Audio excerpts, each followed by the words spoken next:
Good morning, students. 7th standard science subject 18th lesson the sound या production of sound. तो last time हम लोगों ने क्या देखा था, साउंड जो है, साउंड कैसे आता है, ये सब हम लोग लास्ट टाइम 6th स्टैंडर्ड में सुना था। और साउंड जो है प्रोड्यूस करने के लिए किसका ज़रूरत रहता है, प्रोपोगेशन।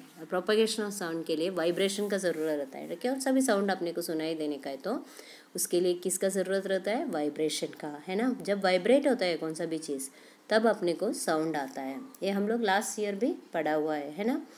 तो कब कब साउंड आता है आपके टेक्स्ट बुक में दिया हुआ है, देखो क्लैप योर हैंड्स तो साउंड आता है, और प्लेड ए म्यूजिकल इंस्ट्रूमेंट तभी भी साउंड आता है, और फायर क्रैकर जो है बर्स्ट करने के टाइम पे, या knocked at the closed door, सब साउंड आने वाला चीज़ेस ही रहता है। ठीक है, तो जो साउंड रहता है वो हमेशा साउंड में फर्स्ट पहले क्या होता है, वाइब्रेशन होता है। Sound was generated due to the vibration of an object. Okay, for example the bell and or the strings of diaphragm or a musical instrument, and some example of like bursting a cracker, clapping, lightning strike, इसमें सब क्या रहता है, vibration होता है। And all these vibrations are imparted to the molecules in the air and sound is produced.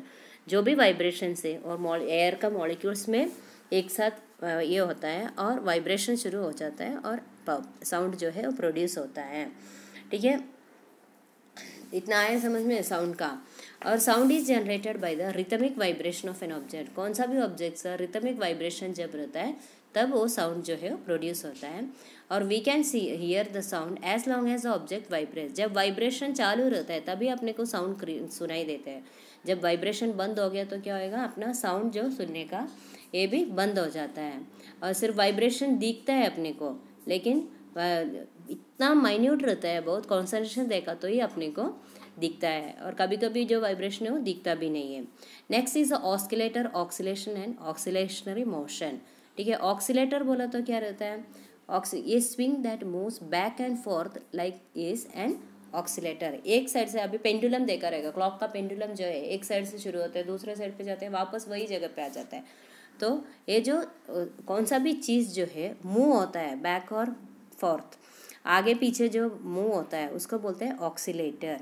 ठीक है, when swings moves from one end to other end returns to the starting position या starting point, it is said to have completed one oscillation. तो एक जगह से start करके दूसरे जगह पे जाके फिर से रिटर्न होके वही जगह पे आ जाता है, तो उसको हम लोग क्या बोलते हैं, completion of one oscillation.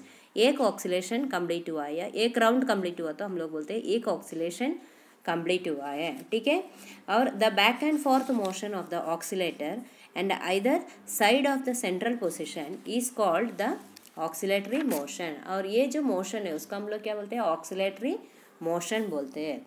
Okay, इसमें आप लोगों को ऑक्सीलेटरी मोशन का एग्जाम्पल दिया हुआ है, तो 2-3 एग्जाम्पल दिया हुआ है। ऑक्सीलेशन का, स्विंग का एग्जाम्पल दिया हुआ है, सेंटर पॉइंट दिया है, और आगे का और पीछे का दोनों पोजीशंस भी दिया हुआ है उसमें। और जब रबर बैंड जो रहता है वो भी हम लोग ऐसे खींच के निकालेंगे तो वापस वही पोजीशन में आके रुकते हैं ना। और oscillatory motion and amplitude, oscillatory motion and amplitude बोला तो जब थ्रेड को हम लोग मूव करते हैं तो पहले एक पोजीशन में, मिडिल पोजीशन में, सेंट्रल पोजीशन में रहता है, फिर बाद में बी तक जाता है, फिर सी में आ जाता है क्या नहीं। तो एम्पलीट्यूड जो रहता है, एम्पलीट्यूड बोला तो क्या रहता है, जब भी A and comes to the position B, it is seen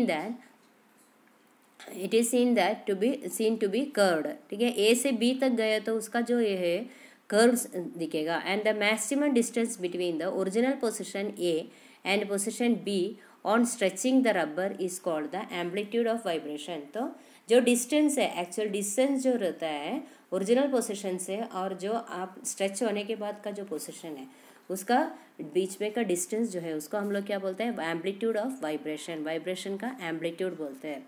okay, इतना आए समझ में, एम्पलीट्यूड क्या रहता है, ऑक्सीलेटरी मोशन क्या रहता है, और ऑक्सीलेशन बोला तो क्या रहता है। Next, time period of oscillatory and frequency.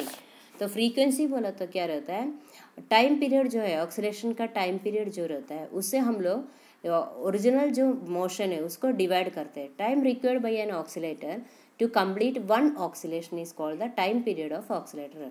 तो एक ऑक्सीलेशन पूरा कंप्लीट करने के लिए एक ऑक्सीलेटर को कितना टाइम लगता है, उसको हम लोग क्या बोलते हैं, time period of oscillator, time period of oscillator बोलते हैं। और तब पहले के एक्टिविटी में हम लोग देखा जो ऑक्सीलेटर है ए से बी तक जाता है और बी से वापस ए तक जाता है, फिर सी तक जाता है, सी से वापस ए तक आता है, ठीक है। तो B A C A B ऐसा वो एक जगह से स्टार्ट होता है दूसरे जगह पे आता है, फिर से वही पोजीशन में से शुरू होके होता है, उसको क्या बोलते हैं, the time period of oscillation is T of the oscillation. The number of oscillations completed by one oscillator in 1 second is called the frequency of oscillation. एक सेकंड में कितने बार ऑक्सीलेटर कंप्लीट करते हैं ऑक्सीलेशंस, तो उसको बोलते हैं 1 मिनट सेकंड में, उसको बोलते हैं फ्रीक्वेंसी, ठीक है।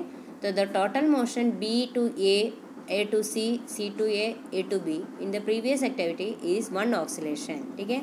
बी से शुरू होके सी तक जाके वापस बी में आ जाते हैं तो उसको एक ऑक्सीलेशन हो जाता है, और 1 सेकेंड में कितना टाइम पीरियड कितना ये होता है वो देख के फ्रीक्वेंसी कैलकुलेट करते हैं, ठीक है। Frequency is the number of oscillations occurring in 1 second and the unit of frequency is क्या है, फ्रीक्वेंसी का यूनिट जो रहता है वो क्या रहता है, हर्ट्स रहता है, ठीक है, HERTZ। तो HZ भी हम लोग शॉर्ट फॉर्म में लिखते हैं हर्ट्स को। तो ये क्या है, हर्ट्स बोला तो यूनिटी ऑफ फ्रीक्वेंसी, ये फ्रीक्वेंसी का यूनिट रहता है। And 1 hertz means there is 1 oscillation in 1 second, एक सेकेंड में एक ऑक्सीलेशन होता है तो उनको हम लोग 1 हर्ट्स बोलते हैं। और 100 hertz means 100 oscillation in 1 second. 100 hertz बोला तो एक सेकेंड में 100 बार ऑक्सीलेशन हो जाता है, ओके। किसी सबको समझ में आ गया ना ऑक्सीलेशन क्या है और ये सब, ओके देन बाय।